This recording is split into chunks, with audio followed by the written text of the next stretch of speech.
Morte incidental de um mito sul-americano. Parte final 3.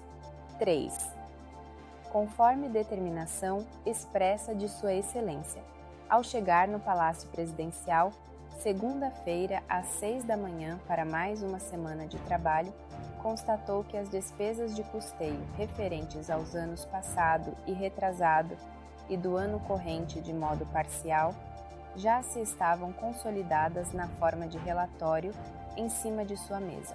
Eram 3 calhamaços confeccionados em brochura. Uma grata surpresa que lhe valeu um sorriso. Nada como uma boa repreenda para fazer esse povo trabalhar, pensou. De ânimo renovado, começou a análise dos números. Mas esse estado de espírito não perdurou por muito tempo. A leitura das informações, ainda que de modo perfunctório, já revelava que a situação das finanças públicas era catastrófica. Um gasto público gigantesco, muito aquém do montante arrecadado, financiado em boa parte pela emissão de moeda. Ao descer a análise para a natureza desses gastos, foi tomado pela cólera. Instintivamente passou a mão no telefone e determinou uma reunião com todo o seu ministério para aquela tarde às 2 horas em ponto. Na hora marcada, nenhum ministro havia comparecido ainda. Foram chegando aos poucos, saudando o presidente Assunção com afagos, sorrisos e referências à sua presumida ressurreição. Assunção, de modo irônico, respondia às demonstrações de afeições com um sorriso cálido, sem pronunciar uma só palavra. Ao ser indagado o motivo daquela reunião, apenas balbuciava: "Aguardemos até que todos cheguem." O último ministro adentrou a sala de reunião às 3h27. Mirou o presidente Assunção com olhos de escusas. Assunção retribuiu o olhar com o mesmo sorriso cálido e solicitou que fechasse a porta. Assim que as portas foram cerradas, Assunção esmurrou brutalmente a mesa e gritou: "Como posso exigir que os funcionários cumpram horário se o meu primeiro escalão não o faz?" A reunião estava marcada para as 2 horas. São 3h30. Todos se entreolharam pasmos. Em 10 anos de governo Assunção, nunca havia cobrado o horário de ninguém. Pelo contrário, as reuniões ministeriais se confundiam com bate-papos informais, onde Sua Excelência se entregava a devaneios sobre as conquistas de sua administração. Assunção, com a fisionomia enfurecida, ergue-se e começou a rodear a mesa de ministros. Eu convoquei essa reunião por 2 razões. Primeira, esclarecer alguns disparates que estão acontecendo com o dinheiro público. Segunda, anunciar algumas reformas que considero imprescindíveis para a viabilidade desse Estado. Prosseguiu. O nosso gasto com pessoal bateu 85% da arrecadação. Daqui a pouco estaremos arrecadando impostos exclusivamente para pagar pessoal. Funcionários que em sua maioria não trabalham, a presumir pelo que eu mesmo pude constatar no próprio Palácio Presidencial. Eu vou cortar 40% desses empregos e para os remanescentes estou determinando uma redução de 30% nos salários. E isso se aplica também aos senhores. Temos 39 ministérios. A maioria nem eu mesmo sei para que serve. Eu anunciarei ainda nessa semana uma reforma que suprimirá 20 ministérios. Os ministros entraram em polvorosa, até que um deles se ergueu e enfrentou Assunção.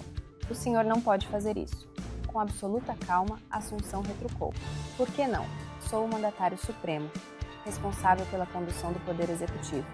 Frisando a testa e com a voz enérgica, prosseguiu. Posso sim e farei. Outro ministro o ameaçou. Se fizer isso, implodiremos sua base de apoio no Congresso. Assunção o olhou com ira antes de responder. Eu não fui eleito para agradar o Congresso. Fui eleito para conduzir os negócios do Poder Executivo da melhor forma possível e isso que farei a partir de hoje.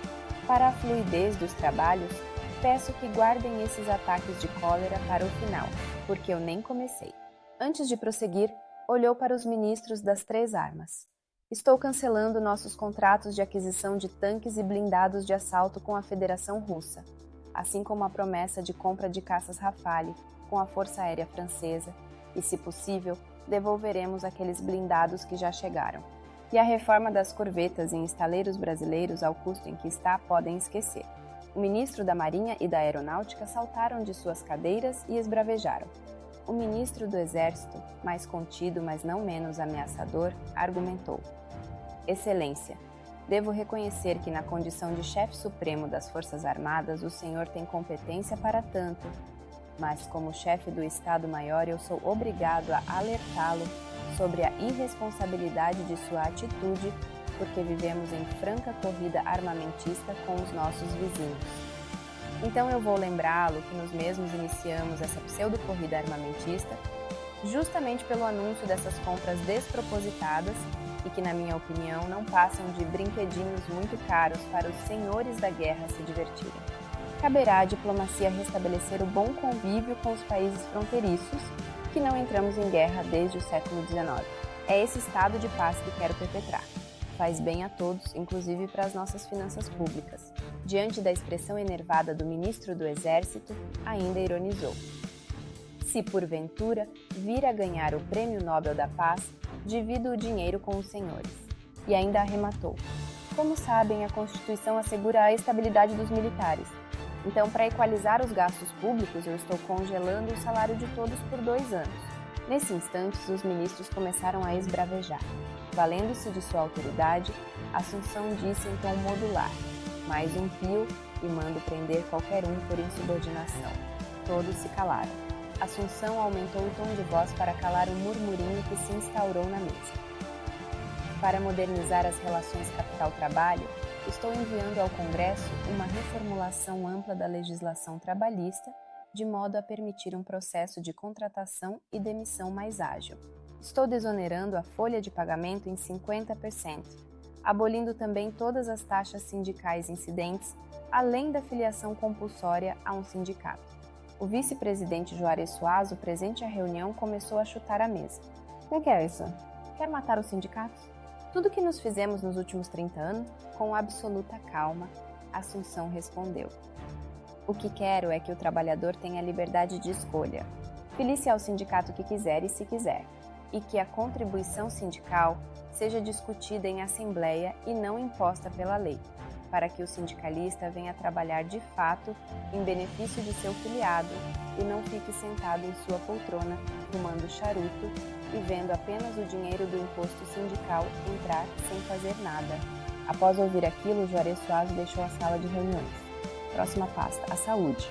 Inusitadamente sorriu para o ministro da Saúde, que devolveu o sorriso, imaginando que passaria incólume de qualquer crítica.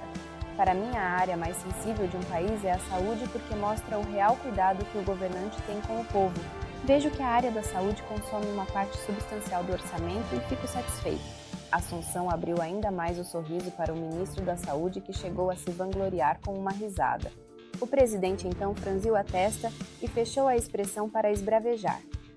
Eu quero saber porque a empresa do seu irmão recebe religiosamente o pagamento das compras e não entrega os produtos comprados. E mais, percebi que quando entrega, essa empresa cobra por uma única aspirina para a rede pública um valor que é suficiente para comprar uma cartela de 20 aspirinas em qualquer farmácia. Assunção, nesse momento, se exasperou. O seu irmão é um bandido! Ele lesa os cofres públicos em prejuízo da saúde pública. Homens como o senhor e seu irmão formam o que existe de pior na raça humana. Locupletam-se da desvalia dos mais sofridos.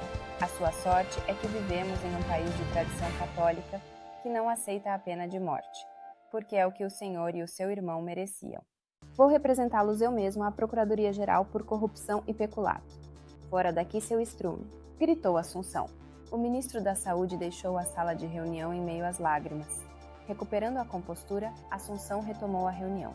Estou enviando para o Congresso uma emenda à Constituição, onde será prevista a submissão de cada Tribunal de Justiça a um órgão de controle externo e o juiz ou promotor que deliberadamente arrastar um processo responderá administrativamente, civilmente e penalmente. Fez uma breve pausa para continuar. A pasta agora é energia. 90% de nossa pauta de exportações advém da extração das reservas de gás natural de nosso subsolo. Somos um país que vive exclusivamente da exploração de uma única commodity, e o vento sopra ao nosso favor, porque o preço do gás está no seu pico histórico já há algum tempo, e mesmo assim só temos déficits na balança comercial ano após ano. Um dos ministros argumentou: culpa dos inescrupulosos capitalistas internacionais que não querem que nossas reformas sociais vinguem. Assunção retrucou: até quando colocaremos a culpa pela nossa incompetência nos outros? O custo de extração do gás só subiu desde a estatização das jazidas. A estatal detentora do monopólio das jazidas é, na verdade, o maior empregador do país, um enorme cabide de empregos para apadrinhados políticos, com uma gestão tocada à base de desmandos e que consome boa parte dos recursos advindos da extração do gás. Descobri ainda que há cargos na diretoria que chegam a receber 10 vezes o que o ministro de Estado ganha.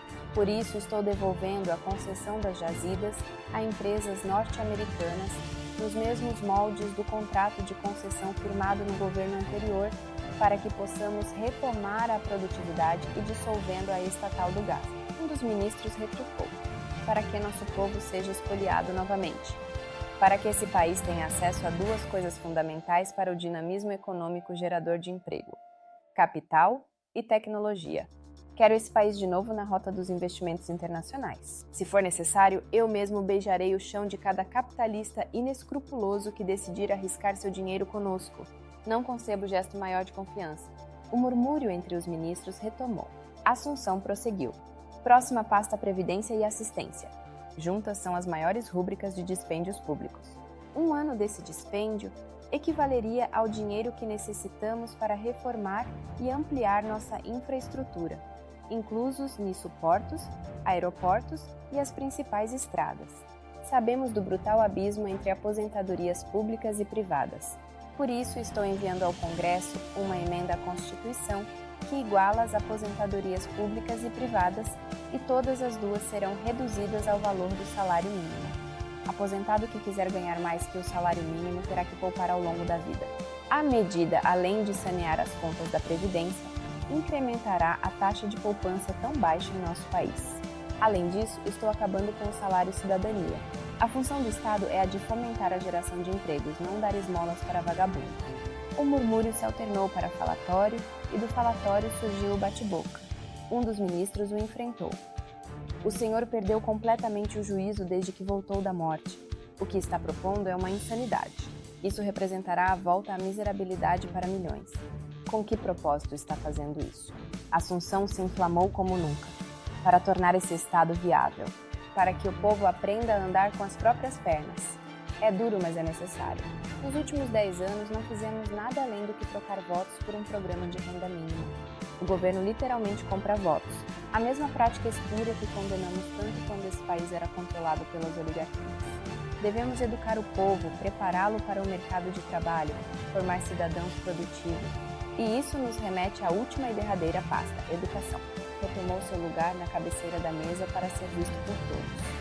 Eu quero economizar todo o recurso público disponível para empregar na educação. Foi a vez do ministro da Educação regozijar, mas sua satisfação não durou muito. E que esse recurso chegue na sala de aula. Não fique no meio do caminho na manutenção da burocracia cara e ineficiente das secretarias de educação espalhadas pelo país. Que cada professor seja avaliado e aqueles que não tiverem nota mínima, rua. Que cada aluno desse país tenha um palm top com toda a matéria do ciclo básico gravada na memória. Que essa matéria sofra atualização ano a ano. Que acadêmicos recém-formados tenham a possibilidade, através de um programa de bolsas, de fazer cursos de extensão nas maiores universidades do mundo e assim trazer o que há de mais avançado em cada área de conhecimento. Vamos mudar o perfil desse país pela educação. Que a geração que nos sucederá não seja condenada à miséria e ignorância, e fatalmente isso acontecerá se não alternamos nossa rota. Hoje, alijamos os recursos da educação para a manutenção de uma burocracia cara e ineficiente, aposentados com rendimentos faraônicos, desvios de verbas, obras sem sentido e o sustento de uma legião de marginalizados que não fará outra coisa na vida a não ser esperar o cheque cidadania no fim do mês. Canalizando esses recursos na área da educação, especificamente na sala de aula, faremos a maior revolução de todas. É isso que quero para esse país, e assim isso será feito. Mal os ministros foram dispensados da reunião, as notícias correram pelos 4 cantos do país com uma velocidade única. A mera menção de alguns pontos da reforma desenhada pelo presidente Assunção provocou uma revolta que abarcou a todos. Funcionários públicos civis e militares, trabalhadores e aposentados, pensionistas e assistidos. Logo surgiram explicações atreladas à sua inusitada ressurreição. As trevas mexeram com a cabeça dele. O corpo do presidente Assunção foi tomado por um espírito do mal. O próprio diabo deve estar por trás dessa artimanha. Os planos de Assunção eram tantos e sua vontade de implementá-los tamanha que o presidente não se importou com os comentários. Sabia que no início contaria com um alto índice de desaprovação, mas à medida que as reformas fossem implementadas, os resultados apareceriam e a sociedade, enfim, colheria benefícios palpáveis ao invés de pura demagogia. Para tanto, necessitava de um aliado de suma importância, a mídia. Assim, no dia subsequente à reunião com os ministros, recebeu no Palácio Presidencial os principais empresários do setor para encontro, inclusive 2 deles que tiveram sua concessão de rádio e televisão canceladas por atritos com o governo. Assunção iniciou o encontro anunciando o pronto restabelecimento daquelas concessões. Disse que a imprensa livre era fundamental para a consolidação da democracia. A formação de massa crítica de um país depende de uma visão multifacetada dos fatos e que a prática espúria do governo de só destinar recursos de publicidade oficial apenas àqueles que comungassem com as opiniões do governo era extremamente perigoso e deveria acabar. Por isso, anunciou a formação de um fundo de publicidade governamental o mais transparente possível para ser rateado com os órgãos de mídia de modo proporcional à penetração do veículo junto ao público. Aproveitou o ensejo para anunciar o envio de 2 propostas de emenda constitucional para o Congresso: a proibição de possibilidade da reeleição para cargos de eleição majoritária e uma reforma no processo eleitoral. Os candidatos para cargos de eleição majoritária deixariam de ser indicados pelos dirigentes dos partidos. Aquele que quisesse disputar um cargo de eleição majoritária deveria disputar uma eleição interna, para que os próprios filiados do partido viessem a escolher seus representantes nos mesmos moldes das primárias norte-americanas. A intenção era de trazer a participação popular para junto da escolha dos candidatos, desde o seu nascedouro, e assim conferir maior legitimidade ao processo político. E ainda arremato como justificativa: chega de perpetuar caciques na política. Os partidos devem ser fortes para se servir das pessoas na veiculação de propostas e não as pessoas se servirem dos partidos para atingirem seus interesses mesquinhos. Por fim, salientou: para isso, quero contar com a ajuda dos senhores para veicular essas propostas que certamente só farão consolidar a democracia no nosso país. Terminada a reunião, o presidente Assunção decidiu permanecer no Palácio do Planalto, além do expediente, para aperfeiçoar essas e outras propostas que enviaria ao Congresso ainda naquela semana. Solicitou um lanche em seu próprio gabinete e o tomou, revendo a redação da nova legislação trabalhista formulada por sua assessoria. Horas depois foi encontrado morto. Não se perdeu tempo em apurar a causa-mortis, tampouco com homenagens ou cerimônias fúnebres. Sua Excelência Fredo Assunção foi sepultado ainda naquela madrugada sem pompas. A população acordou com a notícia e foi tomada por uma sensação de alívio, tal qual alguém que desperta de um pesadelo. Não houve choro nem vela. As vozes que especulavam a respeito de uma conspiração para matar Assunção eram fracas demais para causar alvoroço. No lugar de se apurar responsabilidades, a população se contentou com a versão de que aquela sobrevida do presidente Assunção se deveu a um desses mistérios que a ciência dos homens nunca conseguirá explicar, uma obra de algum espírito das trevas que não queria que o amado presidente descansasse em paz. Um espírito tão demoníaco quanto as ideias diabólicas que surgiram na cabeça de Sua Excelência naqueles poucos dias. Os dias que o país queria se esquecer para voltar à sua condição de uma típica nação sul-americana, firme,